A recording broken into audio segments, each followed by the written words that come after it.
সিরাত বলতে রাসূলুল্লাহ সাল্লাল্লাহু আলাইহি সাল্লামের সঙ্গে সংশ্লিষ্ট যাবতীয় বিষয়, সমকালীন অবস্থা, সাহাবীদের কর্মকাণ্ড সহ সব কিছুকে বোঝায়। তাই আসুন আমরা সিরাতুন নবী সাল্লাল্লাহু আলাইহি সাল্লাম সম্পর্কে জানি, বুঝি ও সে অনুযায়ী আলোকিত জীবন গঠন করি। এ উদ্দেশ্যকে সামনে রেখে গ্লোরি স্টেপ টিভির ধারাবাহিক সিরাতের আলো। আসসালামু আলাইকুম রহমতুল্লাহ। রব্বিশ হলি সদরি ওয়াইয়াসিরলি আমরি অহলুল উকদাতাম মিন লিসানি ইয়াফকাহু কওলি। সুপ্রিয় দর্শক শ্রোতা, আজকে আমরা সিরাতের আলো এ পর্বে আলোচনা করব ঐতিহাসিক জমজম কূপ আবিষ্কারের ঘটনা নিয়ে। জমজম কূপ এটি আমাদের সবার কাছে একটি পরিচিত নাম। অনেক মহব্বত, অনেক স্মৃতি এর সঙ্গে জড়িয়ে আছে। মহান আল্লাহ তাআলার জান্নাতের নেয়ামতে ভরপুর জমজমের সুপ্রিয় পানীয়। আমাদের মুসলিম জাতির পিতা ইব্রাহিম আলাইহিস সালামের দোয়ার বারাকা, ইসমাইল আলাইহিস সালামের স্মৃতি সঙ্গে মিশে আছে।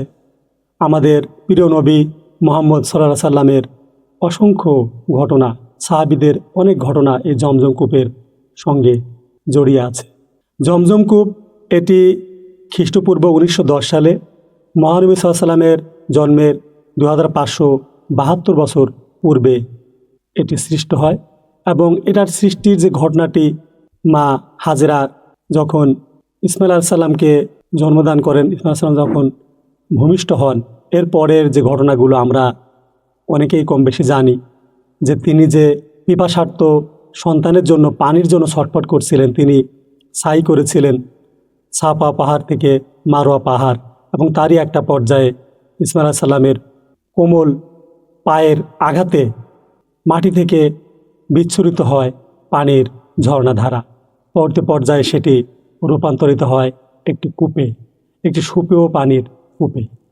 তো এটি কাল পরিক্রমায় একটা পর্যায়ে সেটি যুদ্ধ বিগ্রহ বিভিন্ন ঘটনার পরে ধ্বংসপ্রাপ্ত হয়। জমজম কূপ মাটির নিচে চাপা পড়ে যায় এবং একটা পর্যায়ে মানুষ ভুলেই যায় যেখানে একটা কূপ ছিল। তো কূপটি পরবর্তী পর্যায়ে আবিষ্কারের যে ঘটনাটি, এটি চমৎকার একটি ঘটনা। সেই ঘটনাটি আমরা জানব। আমরা জানি আমাদের প্রিয় নবী মুহাম্মদ সাল্লাল্লাহু আলাইহি সাল্লামের প্রিয় দাদা, অনেক স্নেহ মমতায় ভালোবাসায় শৈশবে যাকে বড় করেছিলেন আব্দুল মুত্তালিব। আব্দুল মুত্তালিব ছিলেন কুরাইশ বংশের সম্মানিত একজন নেতা। তো তিনি বর্ণনা করেছেন, তিনি একদিন হারাম শরীফের ভিতরে শায়িত ছিলেন এবং তিনি ঘুমিয়ে পড়েন। তিনি স্বপ্ন দেখেন এক আগন্তুক এসে তাকে বলে, পবিত্র জমজম কূপ খনন করুন। আব্দুল মুত্তালিব প্রশ্ন করেন, কোন জমজম কূপ? তখন আগন্তুক অদৃশ্য হয়ে যায়। পরবর্তী পর্যায়ে পরের দিন তিনি নিজের বাড়িতে ঘুমাতে যান।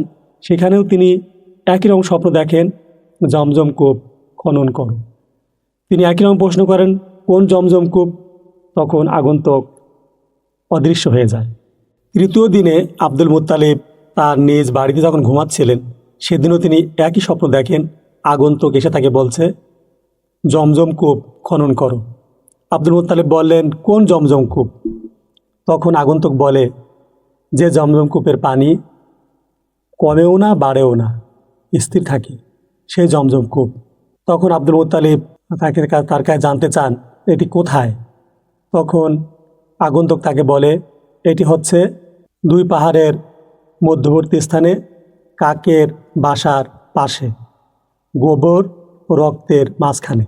তো এরপরে আব্দুল মুত্তালিব পরের দিন এই স্বপ্ন দেখার পরে আব্দুল মুত্তালিব বুঝতে পারেন যে এটি সত্য স্বপ্ন এবং তিনি প্রভাবিত হন এবং তিনি পরের দিন তার প্রথম সন্তান, সে সময় অন্য কোনো সন্তান তার জন্ম হয়নি, হারিস, তার প্রথম সন্তান হারিসকে নিয়ে তিনি কোদাল ঝুড়ি নিয়ে তিনি কাবার পাশে ওই স্থানটিতে উনি যান। গিয়ে তিনি ওখানে লক্ষ্য করেন যে কাকের বাসা সম্বলিত একটি গুহা আছে, কিন্তু ওখানে তো কোনো গোবর বা রক্তের মাঝখান বলতে যেটা বলা হয়েছে স্বপ্নে, এমন কিছু তো নেই। তো ইবনে হিশামে এর ব্যাখ্যায় আসছে যে এক ব্যক্তি একটি গরুকে কুরবানি করার জন্য নিয়ে আসলে সে গরুটি ছুটে পালায়। গরুটি দৌড়াতে দৌড়াতে বিভিন্ন দিক চলে যায়। একটা পর্যায়ে দৌড়ে দৌড়ে গরুটি বাইতুল্লাহ হাতিমের ভেতরে প্রবেশ করে এবং সেখানেই গরু মালিক এসে তাকে ধরে ফেলে এবং সেখানে তাকে জবাই করে এবং জবাই করার পরে গরুটির রক্ত এবং গোবর বেরিয়ে যায়। তখন মুত্তালিব বিষয়টি তার কাছে তখন মুত্তালিবের কাছে বিষয়টি পরিষ্কার হয়ে যায়। গোবর ও রক্তের মাঝখান বলতে আসলে এই জায়গাটির কথাই বলা হয়েছে। তিনি খনন কাজ শুরু করেন। খনন করতে করতে একটা পর্যায়ে একটা পাথর উনি দেখতে পান এবং তিনি আল্লাহু আকবার বলে তাকবীর ধ্বনি দেন। তখন এই তাকবীর ধ্বনি দেওয়ার ফলে অন্যরা বুঝতে পারে, কুরাইশরা অনেক গোত্র লোকরা বুঝতে পারে যে আব্দুল মুত্তালিব যা খুঁজছিলেন তিনি সেটা পেয়ে গিয়েছেন। এটা সবাই যখন দেখতে পায় তখন তারা বলে, এ তো আমাদের পূর্বপুরুষ ইসমাইল আলাইহিস সালামের স্মৃতির সেই জমজম কূপ, এই কূপে আমাদেরও অংশীদারিত্ব দিন, আমাদেরকেও সামিল করুন। তখন আব্দুল মুত্তালিব বলেন যে না, এটি আমাকেই দেয়া হয়েছে, এটি আমার। তরুণরা বলে যে না, আপনি এটা করতে পারেন না, এটার অংশীদার আমরা সবাই, আর আপনি যদি এটা করেন তাহলে এটা নিয়ে আপনার সঙ্গে আমরা বোঝাপড়া না করে আপনাকে আমরা ছাড়ব না। তারা বলে যে আপনি আমাদের সঙ্গে ইনসাফ করুন। তখন আব্দুল মুত্তালিব বলেন, ঠিক আছে, তোমরা তাহলে একজনকে সালিশি মানো, তার ফায়সালা আমি মেনে নেব। তখন মক্কার নেতৃবৃন্দ সে সময় বলে, বনু সাদ গোত্রের হুজাইল নামে এক ব্যক্তি আছে জ্যোতিষী, তার কাছে আমরা যাব, সেই আমাদের উত্তম ফায়সালা করতে পারে। আব্দুল মুত্তালিব বললেন, ঠিক আছে, আমি রাজি। তারপরে দিনক্ষণ ঠিক করে তারা রওনা দিলেন। তো এই যে বনু সাদ গোত্র, এটা আসলে মক্কা থেকে বেশ দূরে ছিল। এটি ছিল হেজাজ এবং সিরিয়ার মধ্যবর্তী একটা স্থান। মরুভূমির বিস্তীর্ণ পথ পাড়ি দিয়ে তারা যাত্রা শুরু করলেন, যেতে থাকলেন। দিনের পর দিন যাওয়ার পরে একটা পর্যায়ে আব্দুল মুত্তালিবের সঙ্গে যারা এসেছিল, কুরাইশদের বিভিন্ন গোত্র থেকে একজন করে প্রতিনিধি এসেছিল। আব্দুল মুত্তালিবের সঙ্গে তার বনু হাশিম গোত্রের যারা তারা এসেছিলেন। তো ওনার সঙ্গে যারা ছিলেন তাদের পানি ফুরিয়ে যায়। আমরা জানি যে মরুভূমির সফরের পথে যদি পানি ফুরিয়ে যায় সেটি কিন্তু খুব বিপজ্জনক একটা অবস্থা। পানি ছাড়া মানুষ বেঁচে থাকতে পারে না। তো তিনি তার সহযোগী গোত্র যারা ছিল তাদের কাছে পানি চাইলেন। তারা বললেন যে না, আমরা পানি দিতে পারবো না, কারণ পানি ফুরিয়ে গেলে তোমাদের যে অবস্থায় তোমরা এখন পড়েছো, যে সমস্যায় পড়েছো, আমরাও একই সমস্যায় পড়তে পারি, আমরা পানিতে সহায়তা করতে পারবো না। আব্দুল মুত্তালিব কুরাইশ নেতৃবৃন্দ বা অন্যদের এ ধরনের আচরণে খুব মর্মাহত হলেন, উনি খুব কষ্ট পেলেন, কিন্তু পানির কোনো ব্যবস্থা উনি করতে পারলেন না।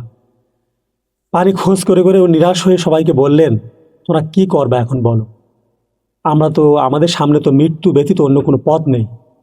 তখন তার গোত্রের লোকেরা বলল যে আপনি আমাদের বয়োজ্যেষ্ঠ, আমাদের নেতা, আপনি যা বলবেন আমরা তাই মেনে নেব। তিনি বললেন, সামনে তো আমি মৃত্যু ব্যতীত কিছু দেখতে পাচ্ছি না, তোমরা এক কাজ করো, সবাই একটি করে কবর খনন করো নিজের জন্য। আমরা হয়তো মারাই যাব, এবং মারা গেলে যেন আমাদের লাশটি সবাই কবরে সমাহিত করতে পারি। এক এক করে যেন মারা যাব, আমরা সবাই মিলে তাকে সমাহিত করব। সর্বশেষ ব্যক্তিটি তার আগের ব্যক্তিকে সমাহিত করবে। শেষ ব্যক্তিটিকে সমাহিত করতে না পারলেও সবার লাশ পৌঁছে যাওয়ার থেকে একজনের লাশ পৌঁছে যাওয়া অনেক ভালো। তো সবাই তার এই কথা শুনে তার প্রশংসা করলো এবং সবাই কবর খুঁড়তে শুরু করলো। কবর খুঁড়ে সবাই মৃত্যুর জন্য প্রহর গুনছে, এমন একটি অবস্থা। এক পর্যায়ে আব্দুল মুত্তালিব বললেন যে এভাবে পানির জন্য চেষ্টা না করে মৃত্যুর জন্য অপেক্ষা করা তো কাপুরুষতা, হতেও তো পারে মহান আল্লাহ তাআলা আমাদের পানির অন্য কোনো ব্যবস্থা করে দিতে পারেন, চলো আমরা পানির তালাশ করতে থাকি। তখন সবাই পানির তালাশে বের হয়।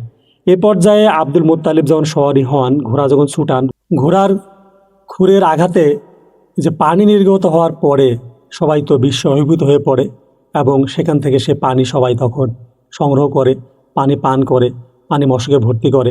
এবং আব্দুল মুত্তালিব সবাইকে ডাকলেন, আশেপাশে মক্কার কুরাইশদের অন্যান্য গোত্রে যারা ছিল, যারা তাকে এর আগে পানি দেয়নি, তাদেরকে ডাকলেন, বললেন যে আসো, তোমরা পানি পান করো, পরিতৃপ্ত হও, এখান থেকে পানি নাও, এ পানি সবার। তো কুরাইশ অন্যান্য নেতৃবৃন্দ বলল, আমরা সত্যি লজ্জিত, আমরা আপনার প্রতি যে আচরণ করেছি, আসলে আমরা বুঝতে পেরেছি মহান আল্লাহ তাআলা জমজমের অধিকার আপনাকেই দিয়েছেন, এই মর্যাদায় সম্মান আপনার। জমজমের ব্যাপারে আমরা আর কখনো কোনো প্রশ্ন তুলব না, চলুন আমরা ফিরে যাই এবং জমজমের সমস্ত কর্তৃত্ব এবং হাজিদেরকে পানি পান করানোর দায়িত্ব আপনি গ্রহণ করুন। এরপরে উক্ত কাফেলার সমস্ত কুরাইশরা তখন ফিরে আসে। তারা কেউ আর সাদ গোত্রের হুজাইল নামক যে জ্যোতিষী তার কাছে যাওয়ার প্রয়োজন মনে করে না। এরপরে মক্কায় ফিরে এসে সবাই এই জমজম কূপের দায়িত্ব আব্দুল মুত্তালিবের হাতেই অর্পণ করে এবং জমজম কূপের এই দায়িত্ব গ্রহণ করার মাধ্যমে আব্দুল মুত্তালিব পরবর্তী পর্যায়ে তার বংশধারায় পরস্পরায় হাজিদেরকে পানি পান করার বিশাল সম্মানের অধিকারী তিনি হন। সম্মানিত দর্শক শ্রোতা, আমরা পরবর্তী পর্যায়ে আগামী পর্বে আমরা এই সিরাতের আলোয় আমরা জানব আব্দুল মুত্তালিবের আবদুল্লাহ পুত্র আবদুল্লাহ জন্মের যে ঘটনা এবং সেই জন্মের যে চমৎপ্রদ যে একটি ঘটনা আছে, তিনি শতাধিক পশু কুরবানি দিয়েছিলেন এবং সেই ঘটনা নিয়ে আমরা ইনশাআল্লাহ জানব। সে আবদুল্লাহ ছিলেন আমাদের মহানবী সাল্লাল্লাহু আলাইহি ওয়াসাল্লামের বাবা এবং সেই চমৎকার ঘটনাটি জানার জন্য আমাদের সঙ্গে থাকুন। আমাদের এই গ্লোরি স্টেপস টিভিকে আপনারা সাবস্ক্রাইব করুন এবং সিরাতের আলো জানুন, বুঝুন, সে অনুযায়ী আসুন আমরা সবাই আলোকিত জীবন গঠন করি এবং আমাদের এই কর্ম প্রচেষ্টাকে সহযোগিতা করতে আমাদের সঙ্গে থাকুন। আসসালামু আলাইকুম রহমতুল্লাহ।